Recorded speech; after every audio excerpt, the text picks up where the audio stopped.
Hey, what's up, folks? Brandon Shines here with Seduri International, and welcome to this edition of the Pep Talk podcast, where we talk about all things business. Today, I have a very, very special guest with me. I'll let him introduce himself here in a moment. Before we get into that, I just want to make sure wherever you're watching this video, wherever you're listening to the information, make sure you like, subscribe, and follow. If you are on LinkedIn, connect with us there. If you are on Facebook, definitely friend us. Find our group also, the Pep Talk Podcast, a Seduri International production. If you're on YouTube, of course, hit the subscribe button and also click the bell to make sure you get notifications when we upload brand new videos on a weekly basis.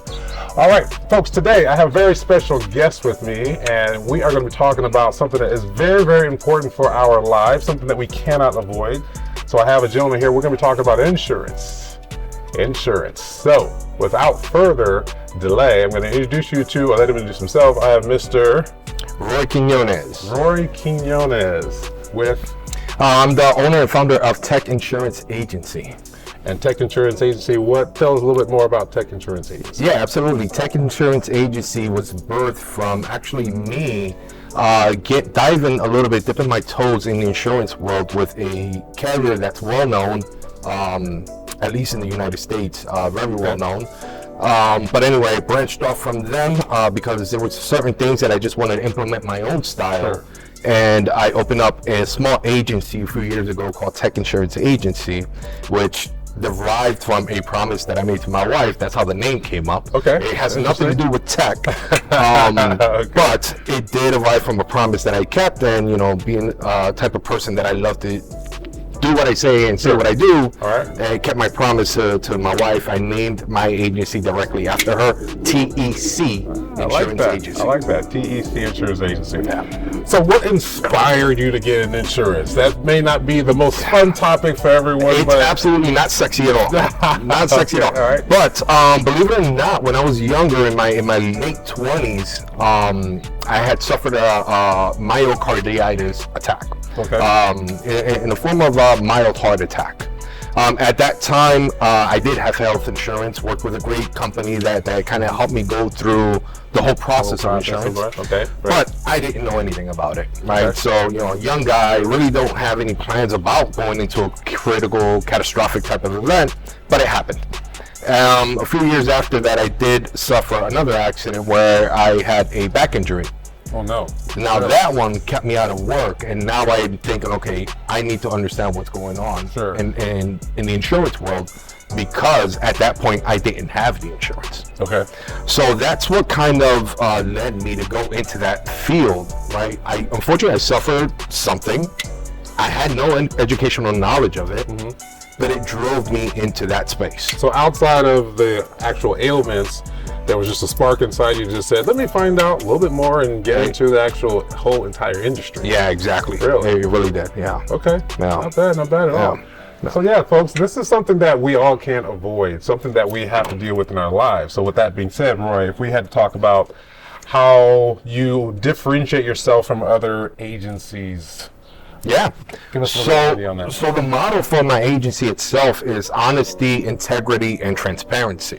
Okay. And I believe in the world of insurance, if one of those pieces is missing, then you're not going to get, as the policyholder, as the potential client, your agent is not really going to be, from at least my perspective, it's going to be the right agent that you should be consulting with. I mean, there's a lot of great agents out there, and I'm not claiming to be the best in the world, but if you have that honesty, that integrity to do the right thing for the person that's sitting across from you every single time, 100% of the time, and you're doing it with transparency, you're not hiding anything behind the scenes, then you found yourself a great person in the industry. Okay. So I call it HIT, H-I-T, honesty, integrity, transparency. I like that. Yeah. The transparency piece is big for us because as the layperson who gets the information from you, we look at that document sometimes, guess what, we're a little bit intimidated by all the information. Exactly. It's like speaking a completely different language. Exactly, yeah, for sure. So what's the best advice when we're looking at that? Just go through with the insurance agent, or what would be some of the good advice you can? Oh yeah, number one thing that you should do if you don't understand something,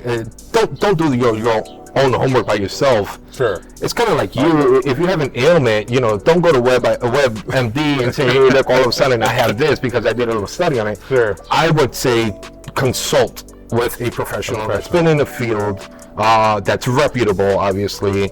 And, look them up online, check and see if they have a website, whatever it may be, do a little bit of homework, and definitely get a true 100% consultation from that person. Let me elaborate a little homework piece a little bit more about that. So let's extend our thought process.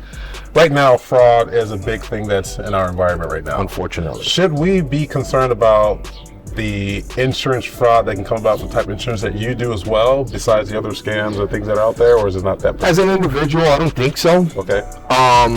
That's going to affect more, if there's any fraudulent things, that's really going to affect more the agent. Okay.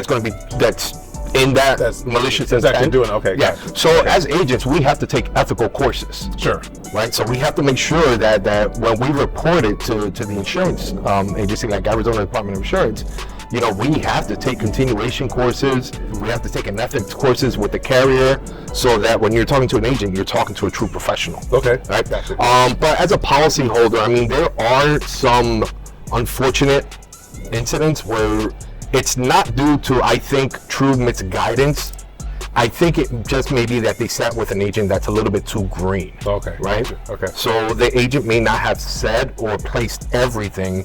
They're doing the right thing, but they didn't just say everything because really they were just a little green in the business. So not the malicious intent behind it. Yeah. Okay, Yeah. cool. So insurance, breadth wide, right? What type of products do you offer? Yeah, absolutely. So I do help individuals find health insurance, and I help individuals find life insurance as well. But my specialty is trying to fill in the gaps, right? So if you have a health insurance and there's a deductible, or you have some type of max out of pocket on that, not everyone has that money in there to pay that deductible. Right? Your average American might have between $1,000 and $2,000, but they're not going to have that saved up in the case of an emergency. Sure. Okay. Right? So I try to come in as a specialist of what I call worksite benefits. You may know them as supplemental insurance. Yep. Okay. And say, okay, look, here's a couple of programs that we have, and the way that they work is that they're great. They pay you money, right? So every other insurance that you may find, you're paying $1, you're paying a premium, but that's intended to pay some of the costs from the hospitals to the doctors. All right, what's going to put money in our pocket? Sure. Right. So I specialize in those worksite / supplemental insurance options: accident, disability, critical illness, cancer coverage, hospital. I do dental and vision as well. And again, so it's all, how am I capable to solve a solution so for someone that doesn't have the ends to pay for some of these things. We put a low cost, friendly budget option. Okay, like that, friendly budget. Yeah. That being said, give us an example of how you've helped someone avoid making a bad financial decision. Yeah, so fantastic question. So I did have a person that was referred back to me, and this is from out of state, but it was referred to me from a person that I helped them with insurance a few years ago. Okay. They actually had an agent from a completely different carrier, none of my comrades, but a completely different carrier that tried to oversell a life insurance policy for this person. This is just an example. But they tried to offer way more, number one, than what this person needed for life insurance. And way out of the budget for that person. Yeah. So they were intending, unfortunately, they were chasing the commission dollars. They weren't chasing the right solution for that person that was sitting across from them. And again, that's where the honesty, integrity, transparency comes in. So I sat down with this particular person that was referred to me, sat down with them, explained everything to them in detail, how life insurance works, what are the positives, what they thought were the cons, and how we overcame that objective. Because let's be honest, man, myself growing up, my parents didn't talk to me about life insurance. Yeah. Right. Most of us don't. Right. Exactly. So, we took everything that I have learned throughout time, considered what they were telling me, because as agents, if we don't listen to what these folks are telling us, we're never going to be a true consultant to them. We're going to be chasing a sale. Touche, yeah. Right? Correct. And that is completely opposite of my realm. Right. I've gone through stuff where it's like, hey, look, I don't want to be oversold. You go into a department store, you go to a car dealership, these guys are tailing you. With the lowest price. Yeah. And they're selling because they're trying to either make a commission, or they're chasing quota. Right? Yeah, true. I take all of that stuff out of the picture. Nice. So being honest sometimes takes a profit out of my pocket, but I'm okay with that because I'm giving them a true consultation. I'm helping them.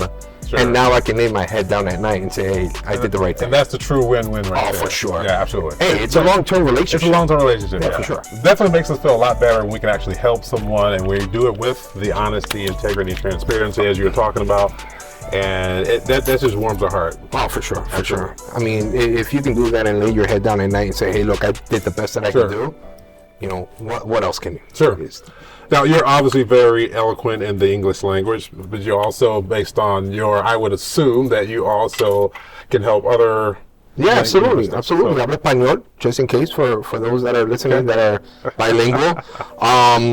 I am Spanish, being the fact that I was born in Puerto Rico, raised in the Northeast, but I kept a lot of the Spanish because my mom didn't speak English. Oh, right? So my dad, whenever I spoke to my dad, it was all English, but my mom, just Spanish. So of course, if I want to keep communications open, I gotta listen to what Mom Duke said, right? That's true. I definitely include Spanish into wherever it is needed. Sure. Yeah. Have you utilized it more here or other areas besides Arizona? No. So I use it anywhere, obviously, that there's a Spanish speaking people, but Arizona has been a big use for the bilingual here. Sure. Yeah, for sure. Yeah. Nice to hear that. That's good. Well, here's the thing. Correct. So here's the thing. You go into a business, and in Arizona, you do have a lot of Hispanics working in those companies that you're visiting. Very true. If you, as an agent, go in there and you only speak English, what type of service are you providing to these other folks? Sure. Yeah. Right. So it's definitely a big impact to be able to be bilingual in this industry. Okay. Well, here's one talking about honesty and integrity and transparency. What do clients say about working with you? I got a couple of reviews on my website, that www.tecinsuranceagency.com. I'll make sure they have that at the end of the video, so stay tuned and watch that. For sure. Hey, look, so when I'm sitting down with a client, one of the things that they say to me, hey, Roy, look, thank you for explaining this to me in a way that's simple. Sure. Easy for me to understand. I don't want to know the lingo of all blah, blah, blah, whatever it may be. Yep. When you sat down with me and you explained it to me this way, now I understand what it is, right? So now when I do that consultation with them and I say, hey, look, let's keep this in simple terms, they understand the true value of what it is that they're now receiving. Well, that's good. Yeah, and that's important because we don't want to know all the details. It's almost like it's tantamount to just seeing all the stuff in the terms and conditions and just kind of signing off on it. But give me the gist of it. Give me the highlighted points, the things I should be paying attention to as my consultant. I should be able to trust you for that, right? Oh yeah. Well, number one, I would say if you're buying or if you're in the market of insurance, the first thing your agent should not ask, and this is something that you should keep your eyes open to, is how much can you afford? If that is one of the first questions that they ask you, you're probably not talking to the right person. Ooh, that's a good point. Like, again, I haven't heard that before. Well, yeah. How much can you afford? Because now in the back of their mind, they're saying, okay, I know this guy can now afford $200, $500, $1,000, whatever it may be, whatever that number is. And guess what they're going to do? They can put you in that type of product. They're going to put you in that product, right? Will they try to upsell you too? And then it's a possibility. It's a possibility. But now, if you start asking the right questions, hey, are you married? What's a health history? Are you the owner of a home? Is there a mortgage? Where do you see your children's in college? How are you planning for that? Sure. If you start asking questions that are really going to impact them, now price has it doesn't matter what the price is, right? Okay. Yep. So I'm never going to come up to you and say, hey, Grandison, look, I know you're in the market for life insurance. When we talked, I know you have a budget. Let me work on that budget and get back to you. Sure. Because I'm not knowing Grandison the person. I don't know what Grandison needs. Correct. Right? So yeah, definitely if that's one of the first questions. you're probably talking to an agent that. Well, can we expound on that for a little bit? So let's do this. Give us 2 more questions that we should be aware of if they do ask, and 3 questions that they should ask. Oh man, perspective. I mean, you put me on the spot here because like that one dangerous question. If you give us a couple more on that side, I wouldn't say dangerous, but want something that drives a red flag. Again, that one seems to be one of the worst approaches. Is the budget question right off the rip. Another question may be, geez, granted, you really threw me off on this one, but oh my God, I was going to build it. Okay, so let's switch gears. I didn't. Which one should we be listening for? Questions that we should be prepared to answer. Let me put it like that. All right. So I said about the house and. Right. So those are prime examples, right? Okay. So if a person is asking you, if I'm looking for insurance, hey, look, how long have you been an agent for? What's your experience? Right. Can you give me some examples of people that you may have helped in the past? Yeah. Good one. Right. Those are some questions. Do you have a Google review page? Right, because everybody should do a little bit of research. Touche. Not every agent is going to have a review page. Right. So if you're working for a carrier and you represent that carrier, more than likely you're not going to have a Google page. More than likely you're going to go into that carrier site. Page, right? But if you're a professional, you have your own agency, whether you're a small agent like myself, a small agency, or you are a bigger fish in the pond, then they're going to have websites, they're going to have reviews. You can do a little bit of homework on them as well. There's LinkedIn, obviously. You can check and see people's status on LinkedIn. Sure, yeah. Their connections on social media. That might be a little bit, but okay. But here's the thing: if you're looking for truth, you're gonna know when an agent is giving you 100% truth. They're not. If an agent's sitting here and he's trying to, first of all, an agent doesn't have to say "trust me."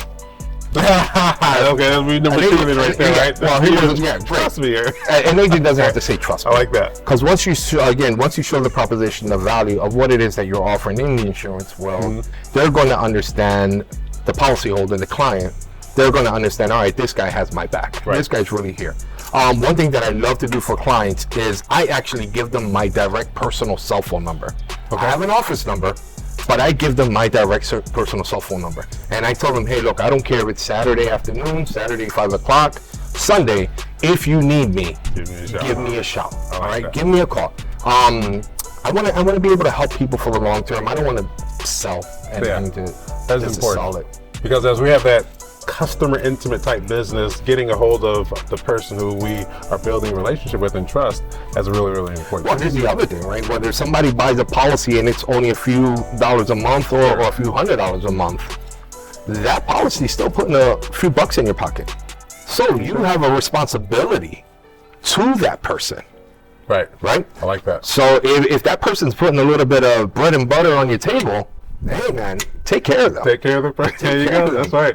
As I said, the easiest client you serve is the one that you have, is the one that you already have, right? Yeah, for sure. Good. For sure. So let's talk future state here. Where do you see the business in the next few years? So I would like to grow it, but I don't want to grow it where I'm just calling on people that have been in the market or in the insurance world just to have agents under the agency. Okay. I really want to be able to connect with people that are honest, that have that integrity, that are going to be transparent, that are going to do their job of servicing people, because we're in the business of servicing, right? Yep. Regardless of whether it's insurance or not, your service. So one of the questions that I usually get asked is, hey, what do you do for work? I'm in the work of servicing people. I'm here to help. Sure. But I want to be able to work with like-minded people that are not going to be here for a short while, that are planning on saying, hey, look, let me sell this to this person, never see that person again, sayonara, I made my money off of you, I'm gone. I want to work with like-minded people, respectful, that have empathy, that understand the other side from where they're sitting. Right? So if you're sitting with someone and they have a certain income, I don't want my agents, when I grow the agency, to say, okay, look, I know this guy's making 50 grand, let me sell him a policy like if he was making 200 grand, right? Yeah, absolutely. So, keeping that stuff in mind, I want to have a respectable, long-term relationship with my agents, with my potential clients, and just, do the right thing. I like that. Yeah. I like that. Yeah. So last question here. What do you want your potentially new clients to know about you? I will not sell you. I am going to hear you. I'm going to listen to what the pain points may be that these potential clients have. And I am going to guide you and tell you, look, at the end of the day, this has to be a fit for you. Sure. Right? If it doesn't make sense, then it doesn't make sense. Right. We're still going to be friends. If I see you anywhere, I'll say hi. I won't shy away from saying hi. But for my potential future clients, I will not offer you something that I will not offer to my close circle, right? So if a client is asking me for a policy, if I won't sell it to my wife, Granison, I've known you for 5 years at this point. Right. If I wouldn't sell it to you, I'm not going to sell it to these people. Right? Okay. Yep. I like it. You have to be honest in this world, man. And that's how I live my life. It's not only work, this is life. Lastly, here's the PS of the conversation. How can they get a hold of you? Yeah, so I did kind of mumble off my website earlier, but direct cell phone number 602-369-4044. You can go on the website, www.tecinsuranceagency.com. There is a Calendly link in there, so if somebody wants to talk to me, they can schedule some time through that link. The phone number again, you can contact me directly, 602-369-4044. Perfect. Obviously, social media as well. I'm on social media as well. Okay. Yeah. It's been a pleasure, man. Absolutely. Thank you very much. Yeah, absolutely. All right, folks. That wraps up our conversation. As you heard it directly from the gentleman's mouth himself, TEC Insurance Agency. Do give him a call. Do give him a shout. At least get a proposal out there for you. And guess what? He'll be the one to service you and give you all the right information that you need to be successful in your life and career. This is Granison Shine signing out. Thank you very much for listening to this edition of the Pep Talk Podcast. Until next time, folks, talk to you later. Bye.